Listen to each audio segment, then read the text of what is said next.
একটা শুধু বের করার, বাকিগুলো থাক।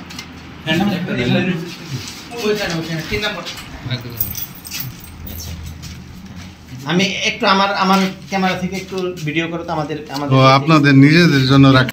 আমার এই জব্দ তালিকাটা দেখো, জব্দ তালিকা দাও। নাম দেয়, তোমার নাম কি? আশরাফুল আলম রাকিব। আশরাফুল আলম রাকিব। আচ্ছা ফয়েজ, সত্য কথা বলো, এই মালটা কার? নাফিজের। নাফিজের। তোমাকে কি দায়িত্ব দিছিল? আমাকে বলছে তোর নাম্বারে একটা ফোন আসবে, 2 দিন আগে বলছে। হ্যাঁ, ওই এসে কি কয় সুন্দরবন কুরিয়ার সার্ভিসে মালটা রিসিভ করে নিয়ে আসবি, আমি তোরে ফোন দিলাম। এরপরে আবার 3-4 বার যোগাযোগ করছে, আজকে সকাল থেকে ফোন দিছে।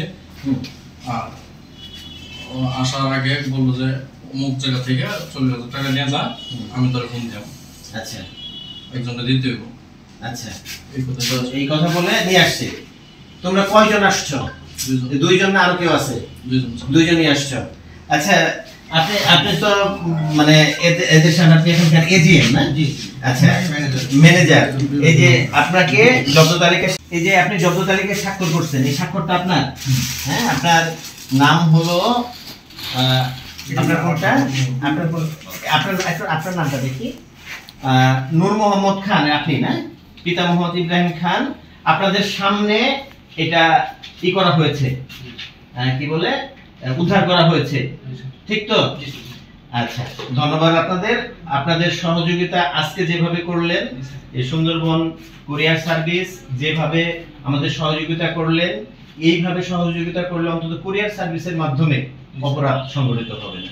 আমাদের ইনফরমেশন ছিল যে চট্টগ্রাম থেকে একটি মাদকের চালান, ইয়াবার চালান ময়মনসিংহে আসছে এবং চট্টগ্রাম থেকে গত বৃহস্পতিবার বিকেলে এটা বুকিং করা হয়েছে এবং এখানে একজনকে যিনি রিসিভ করবেন তার নামটা দেওয়া হয়েছিল, নাম্বারটা দেওয়া হয়েছিল। আমরা গোপন তথ্যের ভিত্তিতে সেই নাম্বারটা তথ্য প্রযুক্তির ব্যবহারের মাধ্যমে কিছু সুবিধা পাই এবং অবস্থান জানতে পারি এবং এই সুন্দরবন কুরিয়ার সার্ভিস বড়বাজার শাখায় আমরা উৎপেতে থাকি সারাদিন ব্যাপী। তো শেষ পর্যন্ত সেই যার নাম পাঠানো হয়েছিল সে রিসিভ করতে আসে।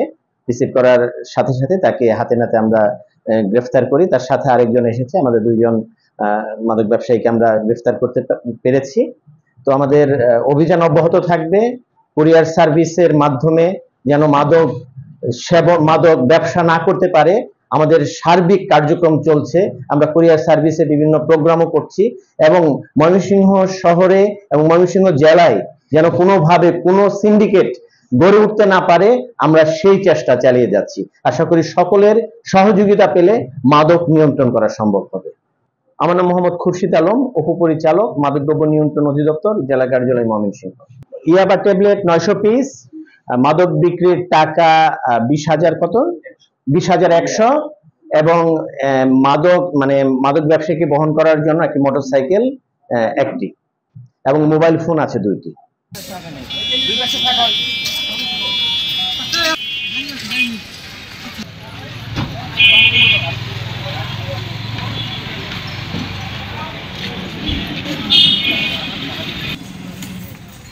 মোটরসাইকেলটা কোনটা? মোটরসাইকেলটা